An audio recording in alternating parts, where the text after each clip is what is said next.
Friends, welcome to my channel. Today we will learn pronoun, and if you are preparing for any competitive exam, then this video is going to be very useful for you.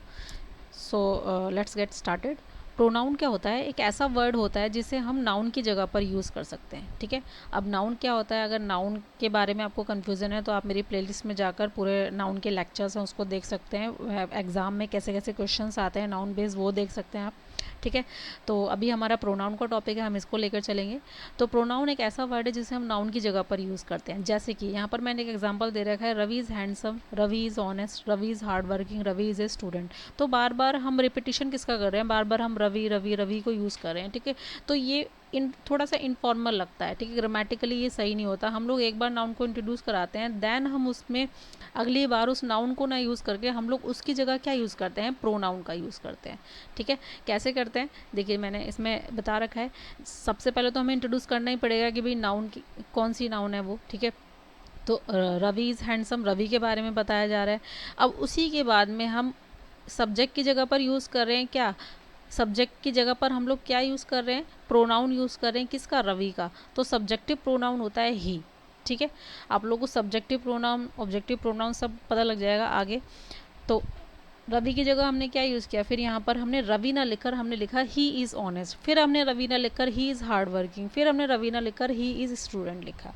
ठीक है, तो बार बार हमें उसी noun को हम लोगों को यूज़ नहीं करना, हम उसकी जगह जो यूज़ करेंगे वो प्रोनाउन होता है। ठीक है, तो अब इसकी टाइप्स पढ़ लेते हैं, कौन कौन से टाइप होते हैं। क्योंकि पहले हम लोगों को डायरेक्ट में अगर आपको अभी एग्ज़ाम बेस्ड क्वेश्चन करा दूंगी तो आप लोगों को ये चीज़ें क्लियर नहीं होंगी, तो आप उसमें आपको कन्फ्यूज़न रहेगी। फिर मैं वो आपको समझाने बैठूंगी तो वो ज़्यादा लेंथी हो जाएगा। तो पहले हम लोग मेन चीज़ों को पढ़ लेते हैं, देन हम लोग क्वेश्चंस पर आएंगे। तो प्रोनाउन का टाइप है पहला पर्सनल प्रोनाउन। पर्सनल प्रोनाउन में क्या होता है कि हम लोग जब पर्टिकुलरली किसी कोई जो प्रोनाउन पर्टिकुलरली किसी पर्सन या एनिमल या ऑब्जेक्ट से रिलेटेड होता है तो उसको हम पर्सनल प्रोनाउन कहते हैं। ठीक है, इसकी दो कैटेगरी है इसमें, एक होता है सब्जेक्टिव प्रोनाउन और एक होता है ऑब्जेक्टिव प्रोनाउन। सब्जेक्टिव प्रोनाउन वो होता है जो सब्जेक्ट की जगह पर यूज़ किया जाता है, और ऑब्जेक्टिव प्रोनाउन वो होता है जो ऑब्जेक्ट की जगह पर यूज़ किया जाता है। जैसे मैंने नीचे एग्जाम्पल भी दे रखा है, शी इज़ एट वर्क। तो यहाँ पर शी जो यूज़ किया है यहाँ पर सब्जेक्ट की जगह पर यूज़ किया है, तो इसीलिए हमने यहाँ पर शी लगाया। अब यहाँ पर देखिए he will meet us later, यहाँ पर ही क्या है? ही भी सब्जेक्टिव प्रोनाउन है, तो यहाँ पर देखिए ही सब्जेक्टिव प्रोनाउन है। और यहाँ पर विल मीट अस, अस यानी कि हमसे मिलेगा, तो हम के लिए हम क्या लगाते हैं? वी। लेकिन वी कहाँ यूज़ होता है? सब्जेक्टिव, तो उसका ऑब्जेक्टिव केस होता है यहाँ पर अस, हम लोग अस लगाएंगे। ठीक है, फिर यहाँ पर एक पोजीशन केस भी मैंने यूज़ कर रखा है, तो पोजीशन केस को हम लोग अभी बाद में डिस्कस करेंगे, पहले अभी सब्जेक्टिव और ऑब्जेक्टिव केस को डिस्कस कर लेते हैं। यहाँ पर आपको कोई भी कन्फ्यूज़न नहीं होनी चाहिए सब्जेक्ट और ऑब्जेक्ट में, क्योंकि ये बेस है। अगर आप यहीं पर कन्फ्यूज़ होगे तो आपको बहुत दिक्कत होगी। तो जैसे अब सब्जेक्ट और ऑब्जेक्ट को समझने के लिए हम लोग ये देखते हैं कि जैसे मैंने यहाँ पर लिखा आई बीट यू, तो यहाँ पर ये जो आई है ये सब्जेक्टिव केस है, और ये जो बीट है ये वर्ब है, और ये जो यू है ये हमारा ऑब्जेक्ट है। ठीक है, तो जो चीज़ें सब्जेक्ट की जगह पर लगेंगी वो ये सब्जेक्टिव प्रोनाउन में से लगेगा। ठीक है, और जो चीज़ें ऑब्जेक्ट की जगह पर लगेंगी वो आप लोगों को इसमें से यूज़ करना है। ठीक है, अगर मैं आई लगा रखा है तो वो सब्जेक्टिव केस है, और मी लगाया है तो वो ऑब्जेक्टिव केस है। अगर आपको ये नहीं पता है तो आप इसको याद कर लीजिएगा। ठीक है, नेक्स्ट है आपका सिंगुलर और प्लूरल। क्या होता है? सिंगुलर आपको पता ही है, एक वचन, और प्लूरल क्या होता है? जो एक से ज़्यादा होता है। ठीक है, तो यहाँ पर डिस्क्राइब कर रखा है कि ये जो हैं ये सारे होते हैं सिंगुलर, और ये जो सारे होते हैं ये होते हैं प्लूरल।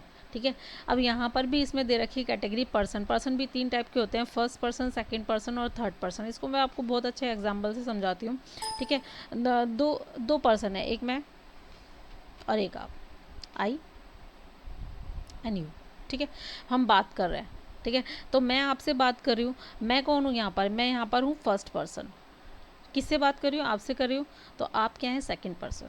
ठीक है, अब हम लोग बात कर रहे हैं। अब हम लोग अगर किसी और की बात कर रहे हैं तो वो क्या होगा? ऑब्वियसली वो कोई लड़का होगा, हो सकता है वो कोई लड़की है, हो सकता है वो कोई चीज़ है। ठीक है, तो ये क्या हो जाता है? ये हो जाता है थर्ड पर्सन। सबसे ईजी और अच्छा एग्जाम्पल यहाँ पर अब देखिए, आई, आई क्या है यहाँ पर? First person. यू क्या है यहाँ पर? Second person. और ये सब क्या है यहाँ पर? थर्ड पर्सन है। ठीक है, और क्या है? ये सिंगुलर है। सिंगुलर क्यों है? ये सारे अकेले हैं, मैं भी अकेली हूँ, आप भी अकेले, और हम किसी और के बारे में इंडिविजुअली बात कर रहे हैं। ठीक है। अब यहाँ पर देखिए प्लूरल में क्या हो जाता है कि मैं हूँ, प्लूरल में क्या होता है, फर्स्ट पार्टी में मैं हूँ लेकिन मेरे साथ एक मेरा फ्रेंड और है, ठीक है, और एक और हमारा कोई फ्रेंड है।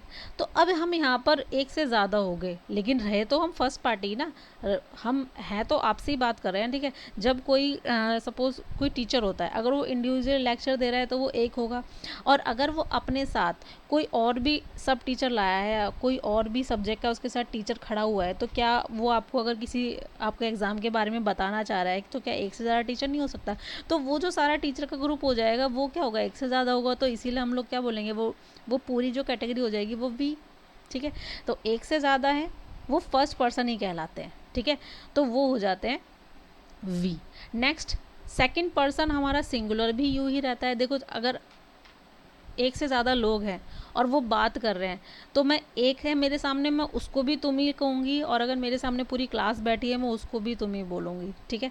तो यू, सिंगुलर भी यू ही होता है और प्लूरल भी यू ही रहता है, तो यू का यू ही रहता है, सिंगुलर भी, प्लूरल भी, और सब्जेक्टिव भी और ऑब्जेक्टिव भी, दोनों केस, ठीक है। नेक्स्ट है कि अब सिंगुलर में तो हम लोग बात कर रहे थे ही, शी या इट की, लेकिन प्लूरल में हम काफ़ी सारे लोग हैं और हम काफ़ी सारे लोगों की बात कर रहे हैं, ठीक है, काफ़ी सारी लोगों की बात कर रहे हैं, तो वो एक से ज़्यादा मिलके क्या बन जाते हैं, वो हो जाते हैं दे। और ये सारे क्या है, ये थर्ड पर्सन ही तो हो गए, तो ये यहाँ पर ये थर्ड पर्सन है, ठीक है। ये समझने के लिए आप लोग अपने से बिल्कुल प्रैक्टिकली रख के देखो, आपको समझ में आएगा आराम से, ठीक है। तो आई का सब्जेक्टिव प्रोनाउन होता है आई, ऑब्जेक्टिव मी, यू का यू ही रहता है, ठीक है। ही, शी, इट का ही का हिम हो जाता है, शी का हर हो जाता है, इट का इट ही रहता है, वी का अस हो जाता है, यू का यू ही रहता है, और दे का दैम ही होता है, ठीक है। आगे बढ़ते हैं। बहुत इंपॉर्टेंट चार्ट है, आपको ये याद कर लेना है अगर आप कॉम्पिटिटिव एग्ज़ाम की तैयारी कर रहे हो या नॉर्मली भी आप नॉलेज लेना चाहते हो इंग्लिश की, तो आप लोगों को पता होना चाहिए कि अभी मैंने आपको बताया first person, second person, third person, इसमें कोई डाउट नहीं होना चाहिए। इंडिविजुअल एक है, बहुत सारे भी हो सकते हैं। सेकंड पर्सन यू एक है, वो भी, उसको भी यू ही बोलेंगे, बहुत सारों को भी यू ही बोलेंगे, ठीक है। और third person he, she, it, और बहुत सारे हैं तो ये प्लूरल हो जाते हैं, ठीक है। अब यहाँ पर हम लोगों ने अभी एक तीसरी कैटेगरी देखी थी, पॉजेसिव प्रोनाउन। पोजेशन हम लोगों ने नाउन में भी पढ़ा था। पोजेशन आपको 3 जगह मिलेगा, एक नाउन में मिलेगा, एक प्रोनाउन में मिलेगा, और एक एडजेक्टिव में मिलेगा, और तीनों में ही इम्पॉर्टेंट है, तीनों में से ही क्वेश्चन आ जाते हैं। नाउन में पोजीशन हम लोग लगाते हैं एपोस्ट्रॉफी एस लगाकर। प्रोनाउन में हम लोग पोजीशन दिखाते हैं माइन, यानी कि आई है तो माइन हो जाएगा, वी है तो अवर्स हो जाएगा, यू है तो योर्स हो जाएगा, ही है तो हिज हो जाएगा, हर है तो हर्स हो जाएगा, इट है तो इट्स हो जाएगा, दे है तो देयर्स हो जाएगा। रटना नहीं है, अभी पढ़ लेना है, एग्जाम्पल के साथ करेंगे और ज़्यादा क्लियर होगा, ठीक है। नेक्स्ट है पोजेसिव एडजेक्टिव। अब एडजेक्टिव क्या होता है, देखिए नाउन किसी वस्तु का नाम, किसी भी चीज़ का नाम, इंसान का नाम। प्रोनाउन जो नाउन की जगह पर लगता है, ठीक है। और एडजेक्टिव क्या होता है, जो इन दोनों की विशेषता बताता है, इन दोनों की, नाउन और प्रोनाउन की जो विशेषता बताता है उसे हम बोलते हैं एडजेक्टिव, ठीक है। अभी थोड़ा सा ही इंट्रोडक्शन दे रही हूँ सो दैट आप समझ सको। तो एडजेक्टिव जो होता है वो नाउन और प्रोनाउन की विशेषता बताता है। एक छोटा सा एग्जांपल ले लेते हैं, जैसे कि मैंने बोला Ravi is handsome, he is handsome, ये नाउन है और ये प्रोनाउन है, ठीक है। अब ये जो है, रवि बदसूरत भी हो सकता है और रवि हैंडसम भी है, और हैंडसम भी हो सकता है, तो ये एडजेक्टिव का काम कर रहा है, इसकी विशेषता बता रहा है ना भैया, रवि का क्या गुण है, वो हैंडसम है, रवि कैसा है, बदसूरत है, ठीक है, रवि कैसा है, ऑनेस्ट है, रवि कैसा है, डिसऑनेस्ट है। तो यहाँ पर हम नाउन की विशेषता बता रहे हैं, कौन बता रहा है, एडजेक्टिव बता रहा है। यहाँ पर सेम प्रोनाउन की विशेषता बताई जा रही है, कौन बता रहा है, एडजेक्टिव बता रहा है। तो नाउन और प्रोनाउन की विशेषता बताता है एडजेक्टिव, ठीक है। अब यहाँ पर इसमें पोजीशन कैसे दिखाएंगे, इसमें तो हमने नाउन में तो हम लोगों ने अपोस्ट्रोफी एस से साथ किया है, और प्रोनाउन में हम लोग माइन ऐसे यूज़ करेंगे। अब एडजेक्टिव में कैसे करेंगे? एडजेक्टिव में आप लोग याद करेंगे, पॉजेसिव एडजेक्टिव जब भी लगा होगा तो उसके बाद नाउन आएगा। कैसे? जैसे कि मैं बोलती हूँ, कभी भी ये माई जो है ना, ये कभी भी अकेला नहीं आ सकता। जैसे मैंने बोला, दिस बुक इज़ माइन, ठीक है, ये बुक, ये जो बुक है एक चीज़ है, इस बुक पर किसका अधिकार है? इसका। ये नाउन तो नहीं है ना, नाउन की जगह पर यूज़ किया हुआ है और अधिकार दिखा रहा है। माइन किससे रिलेटेड है? आई से, यानी कि ये किसकी किताब है? मेरी है, ठीक है। दिस इज़ आवर्स, ये जो कोई चीज़ है वो किसकी है? हमारी है। तो पोजीशन का मतलब होता है का, की, के, जो अधिकार दिखाता है, ठीक है। तो यहाँ पर ये हमने पोजेसिव प्रोनाउन किया है। अब यहाँ पर देखिए, कभी भी खाली जैसे माइन तो आ सकता है, ये लास्ट में आ गया, ठीक है, लेकिन माई कभी भी पहले नहीं आ सकता है। वैसे थोड़ी लिख सकते हैं दिस बुक इज़ माई, ऐसे थोड़ी लिख सकते हैं, तो गलत हो जाएगा। ऐसे बोल सकते हो आप, दिस इज़ माई बुक। अभी मैंने बताया था कि पॉजेसिव एडजेक्टिव के बाद आपको नाउन लगाना ही पड़ेगा, बिना नाउन के कभी भी पॉजेसिव एडजेक्टिव पॉसिबल नहीं है, ठीक है। तो यहाँ पर पॉजेसिव एडजेक्टिव का मतलब है कि आप किसी नाउन की विशेषता बता रहे हो। ये जो है किसकी किताब है? मेरी किताब है, ठीक है। ये किसका कप है? ये तुम्हारा कप है। तो नाउन की विशेषता बता दी ना, तुम्हारा कप है। तो यहाँ पर भी का, की, के, किसका कप है? तुम्हारा कप है, किसका। तो पोजीशन का मतलब होता है अधिकार, ठीक है। अभी हम इसको आगे एग्जाम्पल से समझेंगे। देखिए, यहाँ पर है पोजेसिव एडजेक्टिव, तो यही मैंने एग्जाम्पल दिया था अभी, दिस इज़ माई बुक। तो ये नाउन है, इस नाउन पर किसका अधिकार है? मेरा। तो ये हमारा पॉजेसिव एडजेक्टिव हो जाता है। एडजेक्टिव क्यों है? क्योंकि जो नाउन और प्रोनाउन की विशेषता बताएगा। जैसे मैंने बोला, शी इज़ माई मदर, ठीक है।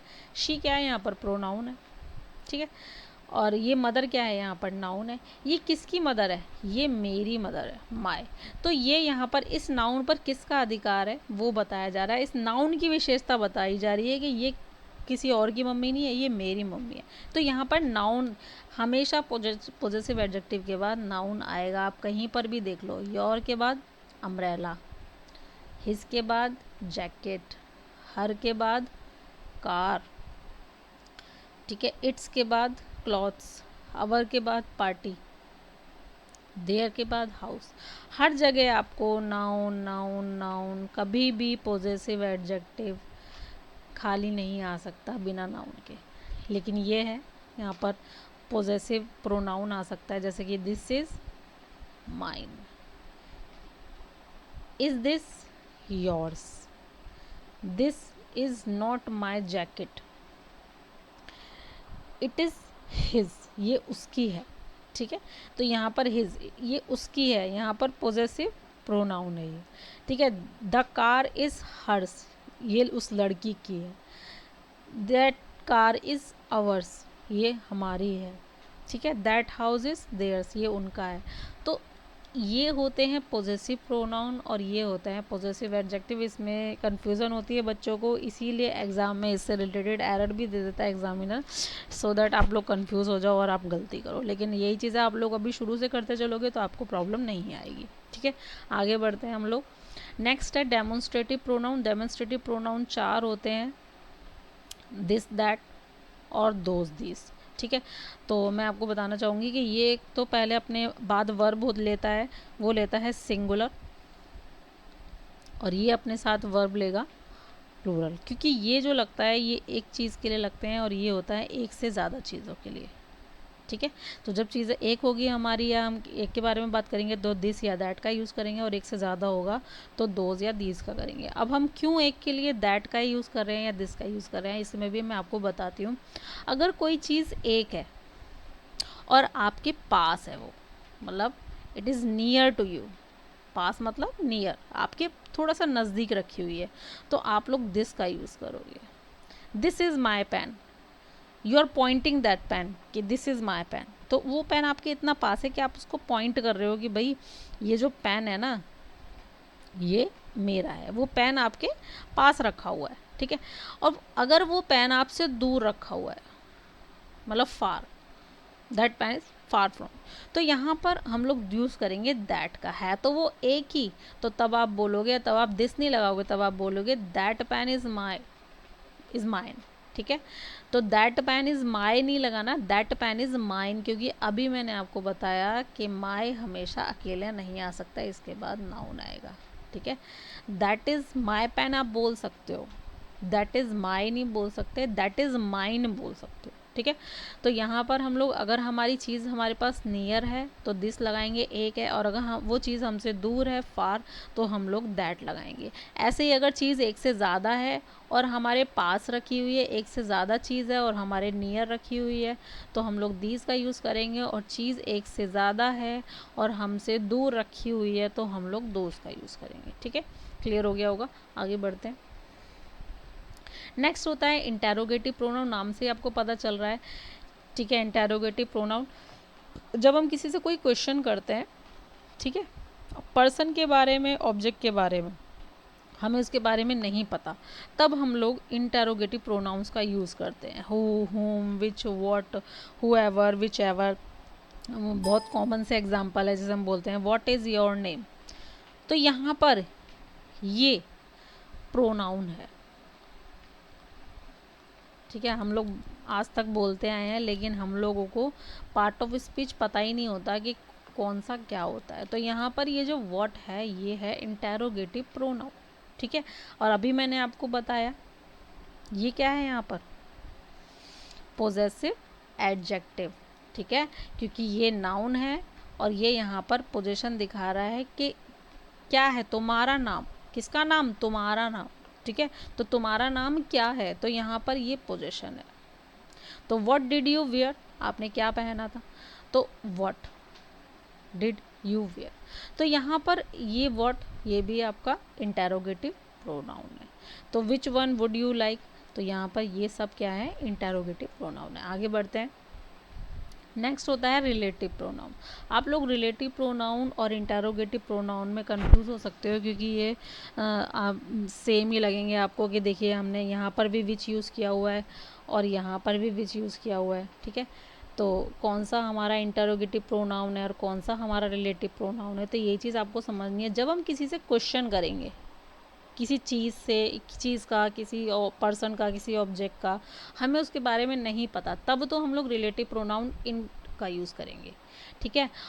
और जब हम लोग एक सेंटेंस में दो क्लॉज हैं, ठीक है, एक ये क्लॉज है और एक ये क्लॉज है, और हम सेकंड क्लॉज में उस फर्स्ट क्लॉज के अंदर जो नाउन है उसके बारे में बात करेंगे, जिन रिलेटिव प्रोनाउंस को यूज़ करके, वो होता है रिलेटिव प्रोनाउन, ठीक है।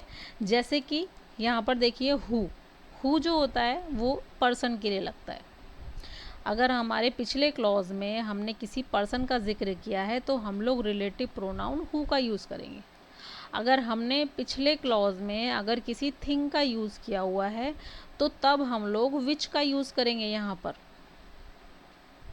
जैसे देखिए the musician who rot this song is French, तो यहाँ पर द म्यूजिशियन एक लिविंग थिंग है ना ये, ठीक है, एक पर्सन है, तो हम लोग ने क्या लगाया, हु लगाया, ठीक है। अब यहाँ पर देखिए आई नो द बॉय हुम सिट्स नेक्स्ट टू यू, तो यहाँ पर हमने हुम लगाया, जो आपके साथ बैठा था। तो यहाँ पर ये जो हु होता है ये सब्जेक्टिव केस में लगता है और हुम जो होता है ये ऑब्जेक्टिव केस में लगता है। ये आपके आगे तक क्वेश्चंस में आता रहेगा, सब्जेक्टिव केस में क्या लगता है, हु लगता है, ऑब्जेक्टिव केस में क्या लगता है, हुम लगता है। इसीलिए जो भी चीज़ें मैं बता रही हूँ ये आप लोगों को याद रहनी चाहिए, सो दैट आप आगे कंफ्यूज ना हो, ठीक है।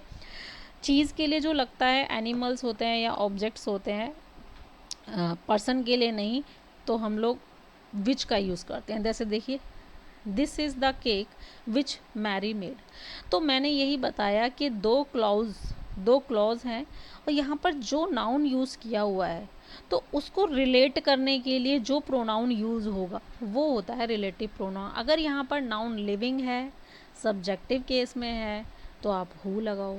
अगर यहाँ पर नाउन है, ऑब्जेक्टिव केस में है, लिविंग है, तो आप हुम लगाओ। अगर यहाँ पर नाउन है, नॉन लिविंग है, वो कोई ऑब्जेक्ट है, तो आप यहाँ पर विच लगाओ। आप लोग प्यूपल, एनिमल और थिंग्स के लिए कुछ भी हो सकता है, आप लोग दैट भी लगा सकते हो, दोनों के लिए लगता है ये, ठीक है। अगर किसी टाइम के बारे में बात कर रहे हैं तो हम लोग वैन लगाएंगे, किसी प्लेस के बारे में बात कर रहे हैं तो हम लोग वेयर लगाएंगे, कोई पोजीशन बता रहे हैं तो हम लोग हुज बताएंगे। पोजीशन जब किसी चीज़ पर अधिकार दिखाते हैं, जैसे कि बोलते हैं ना हुज पेन इज़ दिस, तो हम लोग उस पेन पर पूछ रहे हैं कि किसका अधिकार है, तो हम लोग क्या लगा रहे हैं, होम लगा रहे हैं, ठीक है। आगे बढ़ते हैं। नेक्स्ट देखिए इंडेफिनिट प्रोनाउन। इंडेफिनिट प्रोनाउन वो प्रोनाउन होते हैं जिसमें हमें क्लियर नहीं होता कि वो जो पर्सन है वो कौन है, ठीक है। जैसे हमने एवरीवन बोल दिया, ठीक है, तो एवरीवन में सब आ गए, ठीक है।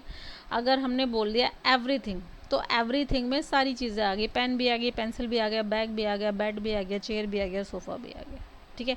एवरीवन में बॉय भी आ गया, गर्ल भी आ गया, वुमेन भी आ गया, मैन भी आ गया, ट्रांसजेंडर भी आ गए, सब आ गए, ठीक है। एनिमल्स भी आ गए क्योंकि दे आर ऑल्सो लिविंग, ठीक है। तो एवरीबडी में सब आ गए।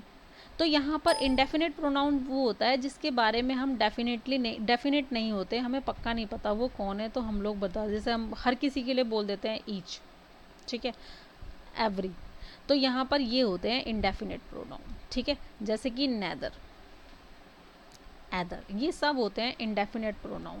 तो ये सारे जो प्रोनाउन हैं ये हमेशा सिंगुलर होते हैं, ये जो सारे प्रोनाउन हैं ये हमेशा प्लूरल होते हैं, और ये जो सारे प्रोनाउन हैं ये सिंगुलर भी हो सकते हैं और ये प्लूरल भी हो सकते हैं। लेकिन कुछ आपके जो एग्ज़ाम से रिलेटेड इम्पॉर्टेंट है वो मैं आपको बता देती हूँ। जैसे ये जो एदर है, एदर का मतलब होता है या तो ये या तो वो, ठीक है, या तो ये या तो वो, ठीक है। या तो राम जाएगा या तो शाम जाएगा, ठीक है। तो या तो ये या तो वो के लिए हम लोग एदर लगाएंगे।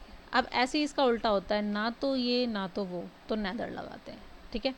कोई भी नहीं जाएगा, उन सब में से कोई भी नहीं जाएगा, नन, ठीक है।